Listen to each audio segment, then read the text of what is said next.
Assalamualaikum warahmatullahi wabarakatuh. Ini saya lepas dulu ya biar volume suara saya terdengar aslinya. Kopi hukum kali ini kita membahas tentang pasal penghinaan, khususnya apa yang diatur di dalam Undang-Undang Informasi dan Transaksi Elektronik, baik yang di pasal 27 ayat 3 maupun di pasal 28 ayat 2 yang telah menjerat begitu banyak orang. Nah, ada satu peristiwa menarik, khususnya adalah pernyataan dari Kapolri Listio Sigit Prabowo, di mana dia mengatakan bahwa pelapor Undang-Undang ITE harusnya orang yang bersangkutan. Nah, saya tepat sebagai ahli pidana saya mengatakan memang pada prinsipnya pasal-pasal yang diatur di dalam Undang-Undang Informasi dan Transaksi Elektronik itu sesungguhnya jenisnya adalah penghinaan yang menginduk pada pasal KUHP, khususnya pasal 310, 311, 315, 317, dan 319. Jadi dari fakta ini tidak bisa orang melaporkan dia tidak merasa dirugikan, Kak.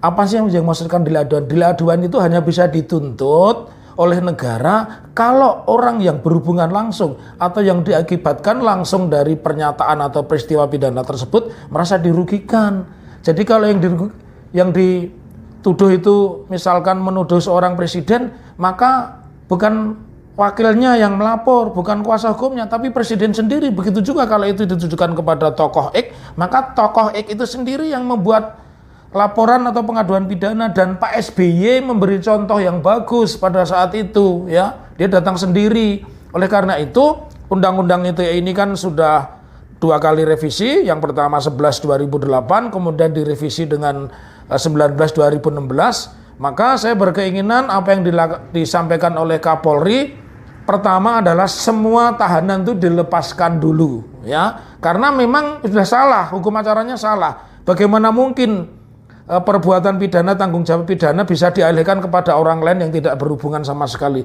Jadi sangat disayangkan walaupun itu sudah terlambat, sampai ada orang dilaporkan karena Undang-Undang ITE meninggal dunia, ya. Itu Ustadz Mahir. Kita semua turut berdosa. Oleh karena itu, supaya kita tidak berdosa, pertama itu delik aduan harus orang yang merasa dirugikan langsung yang melapor. Yang kedua, perkara-perkara sekarang yang berurusan dengan ITE, khususnya pasal 28 dan pasal 27, itu harus dilepaskan semua dari tahanan. Karena kalau tidak, nggak ada artinya pernyataan itu, ya.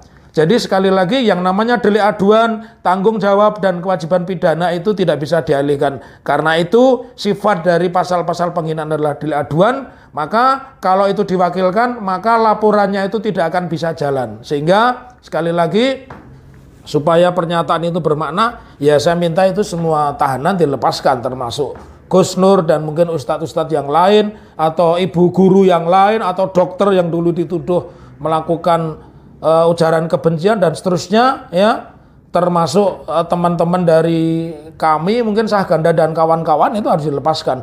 Demikian ngopi hukum kali ini, dan tetap disampaikan dalam sehat dan santun. Wassalamualaikum warahmatullahi wabarakatuh.